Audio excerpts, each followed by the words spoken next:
आज के इस वीडियो में हम लोग ज्वालामुखी के बारे में देखेंगे, क्योंकि ज्वालामुखी एक ऐसा टॉपिक है जो यूपी पुलिस कांस्टेबल के एग्जाम में कई बार पूछा गया है। अगर आपको भरोसा ना हो तो आप प्रीवियस ईयर पेपर सॉल्व करके देख लीजिए, उसमें कई बार आपको ज्वालामुखी से संबंधित क्वेश्चन मिलेंगे। कई सारे अन्य एग्जाम भी होते हैं, जैसे एसएससी आदि में ज्वालामुखी एक इंपॉर्टेंट टॉपिक होता है। तो इस वाले वीडियो में हम लोग जितने भी ज्वालामुखी से क्वेश्चन बन सकते हैं वो सारे कवर करने का प्रयास करेंगे। और हाँ, आपको लिखने या याद करने की भी आवश्यकता नहीं पड़ेगी। आप बस क्या करिए, वीडियो को ध्यान से देखिए, आपको हम यही क्लास में ही याद कराने का प्रयास करेंगे। बात करते हैं ज्वालामुखी होता क्या है ना। थोड़ा जल्दी जल्दी हम चलते हैं क्योंकि आपका ज़्यादा समय भी ना लगे, है ना। इसलिए क्योंकि बहुत सारे लोग होते हैं 15-15 घंटे की क्लास देते हैं और हम क्या करते हैं 15 मिनट का वीडियो बनाते हैं। पर उनके बराबर का अगर हमको कंपैरिजन करना होता है ना, तो उनके बराबर टक्कर भी तो लेनी है। जितना वो कंटेंट प्रोवाइड कर रहे हैं उससे ज़्यादा वैल्यूएबल कंटेंट हमको भी प्रोवाइड करना होता है, इसलिए हम थोड़ा स्पीड बढ़ा करके रखते हैं, है ना। तो थोड़ा एडजस्ट कर लेना उसको। बात करते हैं ज्वालामुखी होता क्या है। तो ज्वालामुखी जो है ये वही है जो आपके अंदर है ना। आपके अंदर एक आग है, धधकती हुई आग, वो भी क्या है, एक ज्वालामुखी है। वो आग काहे की है, सिलेक्शन की। आप चाहते हो ना कि आपका जिस दिन सिलेक्शन हो जाएगा उस दिन दिखाएंगे पड़ोसी को कि आप हो क्या वास्तविक चीज़ में, है ना। तो एक आग है अंदर से, बस क्या चाहिए उसे, एक सुराख चाहिए कि फट करके बाहर आ जाए, सिलेक्शन मिल जाए आपको, फिर दिखाएंगे पड़ोसी को हम हैं क्या चीज़। वैसे ही आग जो धधकती हुई आग है पृथ्वी के अंदर, वो ही ज्वालामुखी है वास्तव में। बस उसे क्या चाहिए, एक सुराख चाहिए जिससे निकल करके वो बाहर आ सके और बाहर तबाही मचा सके, है ना। तो पृथ्वी के अंदर धधकती हुई आग जब बाहर आ जाती है तो वही ज्वालामुखी का रूप धारण कर लेती है ना। अब बात करते हैं पृथ्वी के अंदर वो आग आई कहाँ से, कौन जलाने गया उसके अंदर। तो भाई साहब, जैसे आपके अंदर आपके पड़ोसी से आपको प्रेशर बनाते हैं ना कि भैया सिलेक्शन हुआ नहीं है, अभी घूम ही टहल रहे हो, इतने बड़े हो गए हो, अभी सिलेक्शन ही नहीं हो पाया तुम्हारा। तो एक प्रेशर बनाते हैं ना पूरा माहौल, तो एक आग जलती रहती है कि हो जाएगा बेटा, उस दिन दिखाएंगे। वैसे पृथ्वी के अंदर भी प्रेशर बनता है। अब पृथ्वी को प्रेशर कौन बनाता है, तो भाई साहब इतनी बड़ी पृथ्वी है और उसका इतना वेट है, और उसके वेट से क्या होता है, प्रेशर बन जाता है। और जब भी वेट ज़्यादा दबाव नीचे डालता है, प्रेशर बनता है, तो ताप अपने आप बढ़ने लगता है। अगर आपको भरोसा ना हो तो ये वाली उंगली दांत के नीचे दबाओ बहुत तेज़ से, और उसके बाद में यहाँ टच करके फील करो, गरम गरम आपको फील होगा। अब सोचो, अगर थोड़ा सा आपने दांत से दबाव बनाया तो उंगली आपकी इतनी गर्म हो गई। पृथ्वी तो इतनी बड़ी है, और फिर भारत के नीचे वाली ज़मीन सोचो उस पर कितना वेट होगा, क्योंकि भारत की जनसंख्या 150 करोड़ है ना। तो वहाँ का नीचे की तो समझ लो कितना ज़्यादा जलती होगी, है ना। अब ऐसे में कभी भूकंप आ जाए या कुछ हो जाए तो सुराख कहीं से मिल जाता है, वहाँ से बहुत तेज़ से नीचे से जलने वाली आग बाहर निकलने लगती है और वही ज्वालामुखी का रूप धारण कर लेती है। आपने कई बार चित्रों में देखा होगा कि ज्वालामुखी दिखती कैसी है। तो ज्वालामुखी कुछ ऐसे दिखती है ना। यहाँ से ऐसी भड़कती हुई आग तुमको दिखेगी, यही ज्वालामुखी है। ऐसा ही तो होता है ना ज्वालामुखी। कहते हैं ना कि जो ये मुंह होता है ज्वालामुखी का जो मुंह होता है, इसे क्रेटर कहते हैं। कई बार क्वेश्चन पूछा जाता है कि ज्वालामुखी के मुंह को क्या कहा जाता है, तो इसे क्रेटर कहते हैं। और जो बाहर निकलने वाली आग है इसे लावा कहते हैं। ध्यान रखना, यही सारी चीज़ें पूछी जाती हैं कि ज्वालामुखी से निकलने वाले बाहरी द्रवित चट्टानों को क्या कहा जाता है, तो उसे लावा कहते हैं। अब ये द्रवित चट्टानें हैं तो ज़मीन के अंदर भी, यहाँ भी तो हैं, यहीं से तो निकली हैं ऐसे करके ये, जहाँ से सुराख पाई हैं। तो जब तक ये द्रवित चट्टानें यानी कि जो जलती हुई चट्टानें ज़मीन के अंदर हैं, तब तक इसे लावा नहीं कहते हैं। तब इसे क्या कहते हैं, तब इसे कहते हैं मैग्मा। क्या कहते हैं, मैग्मा। जब तक यही द्रवित चट्टानें ज़मीन के अंदर हैं तब तक ये मैग्मा है। लेकिन जैसे ही ये बाहर आ जाती हैं वायुमंडल में तो ये क्या कहलाती हैं, तब ये लावा कहलाती हैं। अब जब फूटता है तो धीरे से तो फूटता नहीं, बहुत तेज़ से फूटता है। अब ऐसे में इसके लावा के छोटे छोटे टुकड़े भी बन जाते हैं, उन टुकड़ों को सिंडर कहते हैं। कई बार पूछा जाता है तो वो भी लिख लेना, आप नोट कर लेना, है ना। अब बात करते हैं, जब ज्वालामुखी फूटता है तो कौन कौन सी गैसें निकलती हैं, निकलने वाली गैसें कौन सी हैं, है ना। तो इसके लिए एक ट्रिक है, उसको आप लोग लिख लेंगे, है ना। कौन कौन सी गैसें निकलती हैं, तो ध्यान रखना, इसके लिए ट्रिक है सल्फर कब ना जला, सल्फर कब ना जला। तो ध्यान रखना, सल्फर से क्या हो जाएगा, सल्फर से तो सल्फर है ही है, तो एक तो सल्फर निकलता है। ज्वालामुखी जब फूटती है तो क्या निकलता है, सल्फर निकलता है। और कब से हो जाएगा, कार्बन डाइऑक्साइड, जिसे CO2 के नाम से जानते हैं, है ना। अब बात करते हैं ना से हो जाएगा नाइट्रोजन। ना से क्या निकलता है, तो नाइट्रोजन भी निकलता है। अब लास्ट में बचता है जल, है ना, जला से। तो जला से हो जाएगा जल वाष्प। क्या हो जाएगा, जल वाष्प। अब अगर तुमसे पूछा जाए कि जब ज्वालामुखी फूटती है तो सबसे ज़्यादा मात्रा में क्या निकलता है, तो भाई साहब यही जलवाष्प निकलती है। सर्वाधिक मात्रा में क्या निकलता है, जलवाष्प निकलती है ना।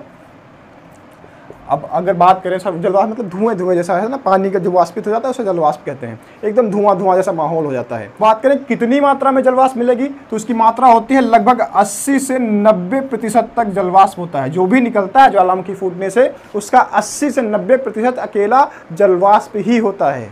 बात ध्यान रखना, जो भी ज्वालामुखी फूटेगी उसमें सर्वाधिक मात्रा में जलवाष्प निकलेगा। लगभग 80 से 90% की मात्रा क्या हो जाएगी, जलवाष्प की हो जाएगी। ठीक है।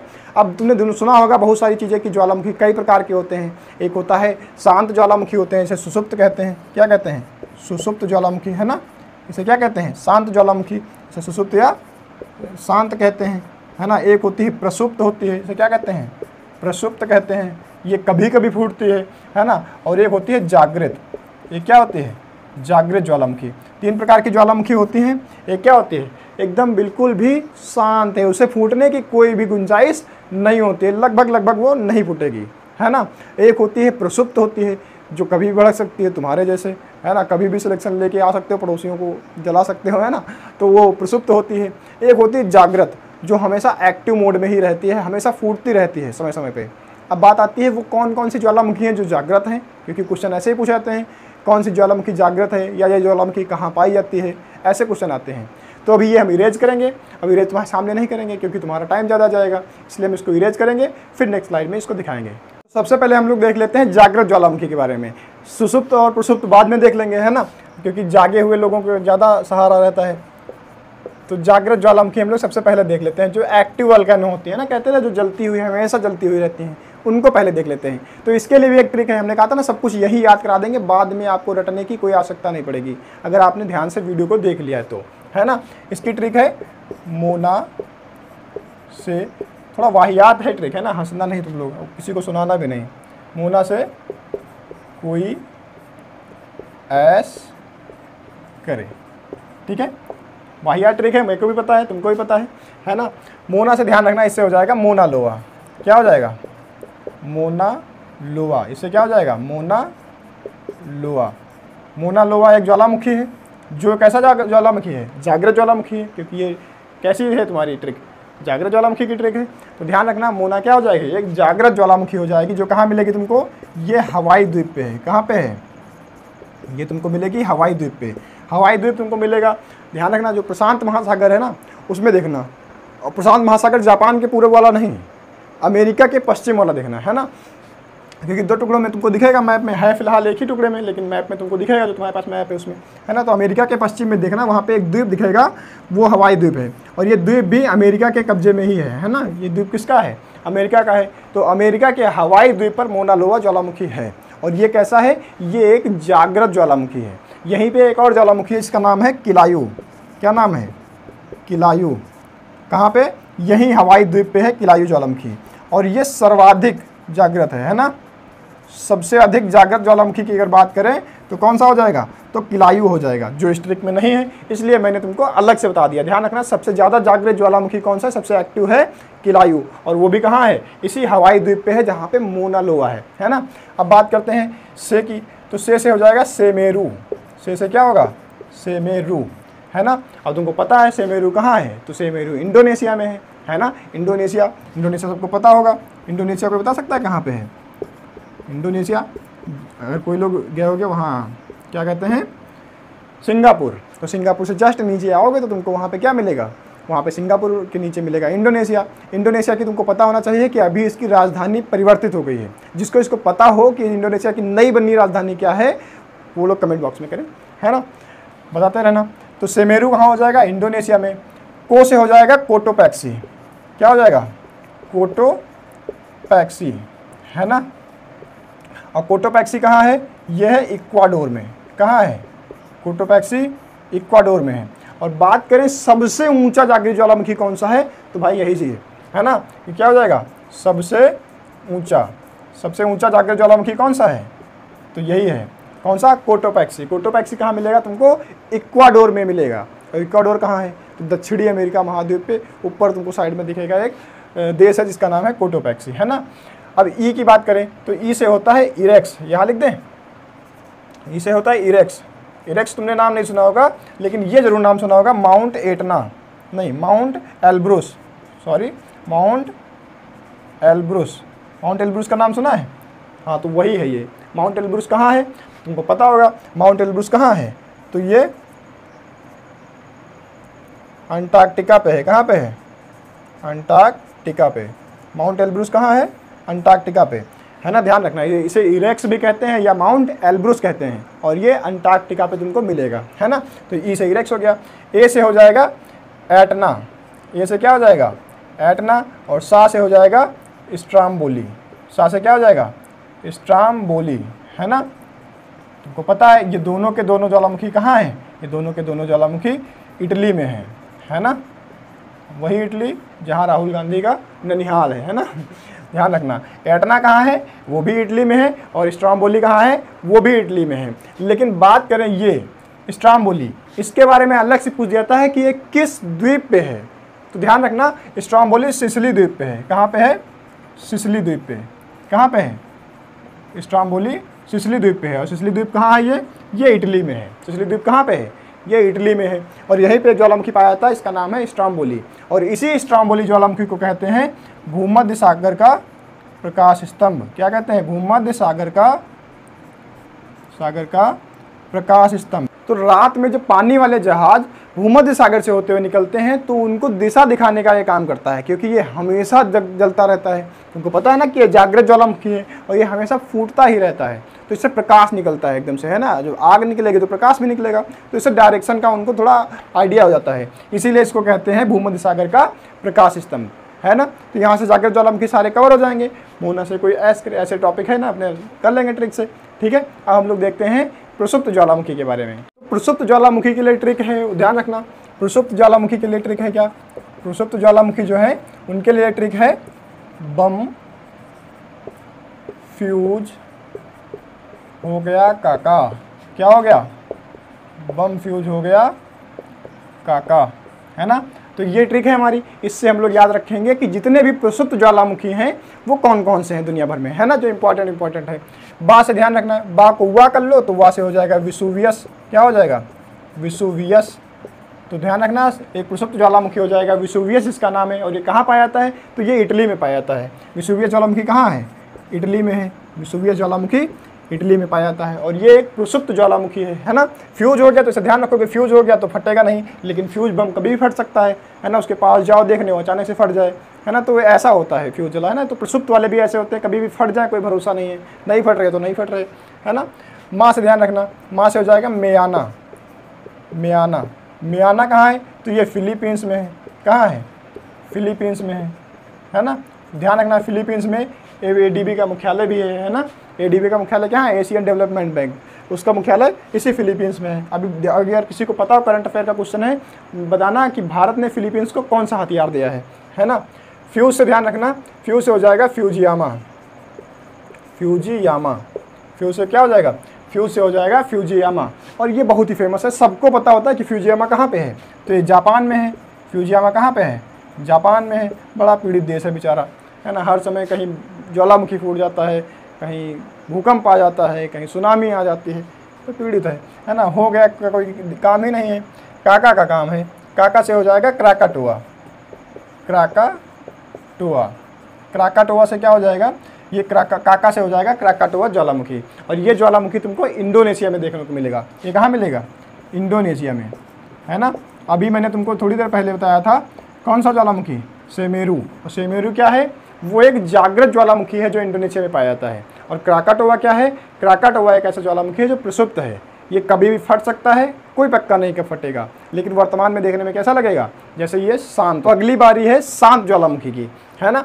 तो देख लेते हैं इसकी भी ट्रिक क्या है। शांत ज्वालामुखी, है ना, जो कभी कभी क्या हमेशा के लिए सोए हुए होते हैं, अचानक से जिनका खून कभी नहीं खोलता, है ना, वो एकदम से जा चुके हैं साइलेंट मोड में, है ना, वो शांत ज्वालामुखी होते हैं। तो इसके लिए क्या हो जाएगा? इसके लिए ट्रिक है पापा देवकी को शांत करो। क्या करो? पापा देवकी को शांत करो। पापा से क्या हो जाएगा? पापा से हो जाएगा पोपा ज्वालामुखी। क्या हो जाएगा? पापा से हो जाएगा पोपा ज्वालामुखी। और कितने लोग जानते हैं कि पोपा ज्वालामुखी कहाँ पे है? तो ये भाई साहब म्यांमार में है। कहाँ पे है? म्यांमार में है ना। मुझे पता है ज़्यादातर लोगों को पता है, तुम लोगों को, है ना। तो ध्यान रखना, पोपा ज्वालामुखी कहाँ है? म्यांमार में है। देव से ध्यान रखना, देव से हो जाएगा देवबंद, है ना, की को छोड़ दो, देवबंद, देव से क्या हो जाएगा देवबंद। और देवबंद तुमको पता है कहाँ पे है, ये है ईरान में, है ना, ये कहाँ है ईरान में। अभी अमेरिका ने बहुत सारे सैंक्शन इसके ऊपर लगा रखे हैं, लेकिन रूस ने कहा भाई तो तुम चिंता मत करो, अपन करेंगे पेट्रोलियम का आयात निर्यात, है ना। तो देवबंद ज्वालामुखी कहाँ है, ईरान में है। की से ध्यान रखना किलिमंजारो है ना, किलिमंजारो, है ना। कोई बता सकता है ये कहाँ पे है, बहुत ही फेमस है किलिमंजारो ज्वालामुखी, सबने सुना होगा पर याद किसी को नहीं होगा कि ये है कहाँ, है ना। तो ये तंजानिया में है, कहाँ पे है, तंजानिया, तंजानिया अफ्रीका का एक देश है, वहाँ पे ये शांत ज्वालामुखी पाया जाता है। कौन सा, किलिमंजारो। ध्यान रखना किलिमंजारो कैसा है, ये एक शांत प्रकार का ज्वालामुखी जो फटने की जिसकी संभावना खत्म हो चुकी है। अब ध्यान रखना को का कोई मतलब है नहीं, शांत से ध्यान रखना कि शांत ज्वालामुखी की ट्रिक है। अब करो बताओ क्या हो जाएगा, कितने लोग जानते हैं यहाँ पे लास्ट ट्रिक क्या होने वाली है, बताओ फटाफट फटाफट, है ना। को से नहीं, करो से नहीं होगी। अब ये करो का कोई मतलब नहीं है, मतलब है केवल को का, है ना। यहाँ पे जो को था इसका मतलब है, को से बताओ क्या हो जाएगा, को से हो जाएगा कोह सुल्तान, को से क्या हो जाएगा कोह सुल्तान, को से हो जाएगा कोह सुल्तान। अब तुमको बताना है ना, अब तुमको बताना है कि कोह सुल्तान ज्वालामुखी जो है ये कहाँ पाया जाता है, क्योंकि है तो शांत ज्वालामुखी, तुमको पता है। इस यहाँ पे ट्रिक क्या थी, पापा देवकी को शांत करो, है ना। और शांत करो का मतलब क्या है, शांत ज्वालामुखी की ट्रिक है। अब कोह सुल्तान शांत ज्वालामुखी है, तो ये कहाँ पाया जाएगा, तो ये ईरान में पाया जाएगा। ईरान में 2 शांत ज्वालामुखी हैं, एक कौन सा है कोह सुल्तान है, और एक कौन सा है देवबंद है। मतलब दोनों ही बंद चल रहे हैं, है ना। मतलब ईरान से कौन अब व्यापार कर रहा है इस समय, अमेरिका ने लगभग सबके ऊपर सैंक्शन लगा रखा है, तो वहाँ का मामला बिल्कुल ठंडा पड़ा है, इसीलिए वहाँ पे कोई ज्वालामुखी नहीं फूट रहे हैं, है ना। इसका कारण ये नहीं है फिलहाल, लेकिन समझने का तरीका ये है ना, समझ सकते हो। तो ईरान में जो 2 ज्वालामुखी है, देवबंद ज्वालामुखी और कोह सुल्तान ज्वालामुखी, ये दोनों के दोनों शांत हैं, है ना। वही बात करें किलिमंजारो, तो किलिमंजारो तंजानिया में पड़ता है, ये भी एक शांत प्रकार का ज्वालामुखी है। और पोपा ज्वालामुखी म्यांमार में है, तो म्यांमार में भी ये ज्वालामुखी एकदम से शांत है, कोई इसमें लोचा नहीं है। तो आपको तीनों प्रकार के ज्वालामुखी आराम से कवर हो गए होंगे, जागृत वाले भी, सुषुप्त वाले भी और शांत वाले भी। जितने भी इंपॉर्टेंट थे वो सारे ज्वालामुखी मैंने तुमको करा दिए। अब बात करते हैं कुछ उन क्वेश्चन की जो इससे अलग हट के पूछे जाते हैं, जैसे एक ऐसा महाद्वीप जहाँ पर एक भी सक्रिय ज्वालामुखी नहीं पाए जाते हैं, है ना। जहाँ पे ऐसा महाद्वीप जहाँ एक भी ज्वालामुखी नहीं पाए जाते हैं, क्या नहीं पाए जाते हैं, ज्वालामुखी नहीं पाए जाते, है ना। तो जहाँ पे ज्वालामुखी नहीं है वो वाला जो तुम्हारा हो जाएगा ऑस्ट्रेलिया महाद्वीप। कौन सा हो जाएगा, ऑस्ट्रेलिया महाद्वीप। ऑस्ट्रेलिया महाद्वीप एक ऐसा महाद्वीप है जहाँ पे एक भी सक्रिय ज्वालामुखी वहाँ पाए ही नहीं जाते हैं। बात करें सबसे ज़्यादा ज्वालामुखी पाए कहाँ जाते हैं, है ना, महाद्वीप की बात नहीं कर रहे हैं हम, ये कर रहे हैं कि सर्वाधिक ज्वालामुखी कहाँ पाए जाते हैं। तो सबसे ज़्यादा ज्वालामुखी पाए जाते हैं प्रशांत महासागर में, है ना। महाद्वीप की तो बात हो नहीं रही है, महासागर की बात हो रही है ना। तो ऐसे ही पूछा जाए कि सबसे ज़्यादा कहाँ पे है, न महाद्वीप न महासागर, सीधे पूछा जाए कि सबसे ज़्यादा ज्वालामुखी कहाँ पाए जाते हैं, तो भाई साहब आपका यही हो जाएगा प्रशांत महासागर। यहाँ पे तुम देखोगे जापान के पूरा वाला हिस्सा और अमेरिका के पश्चिम वाला पूरा हिस्सा मिल करके एक पूरा छल्ला बना देता है ज्वालामुखियों का, जिसे कहते हैं रिंग ऑफ फायर। क्या कहते हैं, यहाँ पे क्या मिलेगा तुमको, रिंग ऑफ फायर, है ना। तो तुमसे पूछा जाए रिंग ऑफ फायर क्या है, तो ज्वाला बहुत सारे ज्वालामुखियों को मिलकर के एक छल्ला जैसा बन जाता है, जिसे क्या कहते हैं, रिंग ऑफ फायर कहते हैं, है ना। तो ये बात ध्यान रखना, पूछेगा रिंग ऑफ फायर कहाँ पे है, तो ये प्रशांत महासागर में है। कहाँ पे है ये रिंग ऑफ फायर, प्रशांत महासागर में है ना। अब बात करते हैं क्या भारत में नहीं है कोई, बताओ क्या भारत में कोई ज्वालामुखी नहीं है, तो भारत में 2 ज्वालामुखी हैं, एक है सक्रिय और एक क्या है, एक कह सकते हो प्रक्षुप्त है ना। एक जो है बहुत ज़्यादा एक्टिव है और एक क्या है, एक थोड़ा शांत माहौल वाला है ना। तो सक्रिय वाला जो है इसका नाम है बैरन, इसका नाम क्या है, बैरन। बैरन ज्वालामुखी जो है ये क्या है, ये सक्रिय है, फूटता रहता है। लेकिन जो प्रक्षुप्त ज्वालामुखी है उसका नाम है नारकुंडम। क्या नाम है, नारकुंडम, है ना। जो प्रक्षुप्त ज्वालामुखी है उसका नाम है नारकुंडम। अब बात करते हैं कुछ और क्वेश्चन की, जैसे पूछ दिया जाए कि सबसे ऊंचाई पर स्थित कौन सा है ना। यहाँ पे ये भी तो क्वेश्चन हो सकता है, सबसे ऊंचाई पर स्थित, है ना, ऊंचाई पर स्थित सबसे ऊंचाई पर स्थित ज्वालामुखी कौन सा है? तो आपको बताना है भाई साहब सबसे ऊंचाई पर स्थित कौन सा हो जाएगा, बताओ। तो सबसे ऊंचाई पर हो जाएगा ओजस डेल सलाडो। कौन सा हो जाएगा? ओजस डेल सलाडो। ओजस डेल सलाडो कहाँ पड़ेगा भाई साहब? तो ये पड़ेगा तुमको एंडीज पर्वत पे, है ना, अर्जेंटीना और चिली बॉर्डर पे। कहाँ पड़ेगा? अर्जेंटीना और चिली बॉर्डर पे, है ना। कहाँ पड़ेगा? अर्जेंटीना और चिली बॉर्डर पे तुमको क्या मिलेगा? ओजस डेल सलाडो ज्वालामुखी मिलेगा। ये ज्वालामुखी का नाम है भाई साहब, है ना। अर्जेंटीना चिली बॉर्डर है कहाँ पे? तो ये एंडीज पर्वत पे है ना। ध्यान रखना है कहाँ पे है, तुमको पता है एंडीज एक पर्वत है ना। दुनिया की सबसे लंबी पर्वत श्रृंखला कौन सी है? तो वही है एंडीज पर्वत श्रृंखला, और इसी पर सबसे ऊंचाई पर ज्वालामुखी है। एक होता है सबसे ऊंचा, तुमने भी देखा था पीछे, है ना, सबसे सक्रिय वाले में। लेकिन अभी कह रहे हैं ये पहले से ऊंचाई पर है ना। एक होता है खुद बड़ा है, एक होता है दूसरे के सहारे बड़ा है। किसी के कंधे पे बैठ जाओ तो ऊंचे हो जाओ, तो ये कंधे पे बैठ के ऊंचा है। किसी के कंधे पे? तो एंडीज पर्वत के ऊपर कंधे पे बैठ करके सबसे ऊंचाई पर है। और सबसे ऊंचाई पर स्थित जो सक्रिय ज्वालामुखी है वो कौन सा हो जाएगा? ओजस डेल सलाडो हो जाएगा। ठीक है, तो इसमें कोई ज़्यादा बड़ी बात नहीं है, आप लोग आराम से बता सकते हैं ना। अब बात करें सबसे ऊंचाई पर स्थित, ये तो सक्रिय हो गया, ये कैसा था? सबसे ऊंचाई पर स्थित सक्रिय ज्वालामुखी था ये, है ना। अब बात करें सबसे ऊंचाई पर स्थित शांत ज्वालामुखी कौन सा है? सबसे ऊंचाई पर स्थित शांत ज्वालामुखी, तो वो भी होगा कहाँ? वो भी एंडीज पर्वत पे ही होगा। मतलब सबसे ऊंचाई पर जो ज्वालामुखी है वो एंडीज पर्वत पे ही है। ठीक है, एक सक्रिय है और एक शांत है। शांत वाले का नाम है एकांकागुआ। क्या नाम हो जाएगा? एकांकागुआ। एकांकागुआ एक शांत ज्वालामुखी है जो सबसे ऊंचाई पर पाया जाता है। तो क्वेश्चन अगर तुमसे पूछा जाए कि सबसे ऊंचाई पर पाया जाने वाला शांत ज्वालामुखी कौन सा है, तो एकांकागुआ हो जाएगा। और ये कहाँ पाया जाएगा? तो ये भी अर्जेंटीना में पाया जाएगा। कहाँ पाया जाएगा? अर्जेंटीना में, है ना। तो ध्यान रखना अर्जेंटीना में कौन सा ज्वालामुखी पाया जाएगा? ध्यान रखना एकांकागुआ। कौन सा पाया जाएगा? एकांकागुआ, है ना। और ओजस डेल सलाडो की बात करें तो वो सबसे ऊंचाई पर स्थित सक्रिय ज्वालामुखी है ना। तो अब बताओ सेटिस्फाइड हो ना इस वीडियो से? सारे वो टॉपिक कवर किए मैंने जो ज्वालामुखी से पूछे जा सकते थे। अब तुम बताओ इससे अलग हट करके क्या पूछा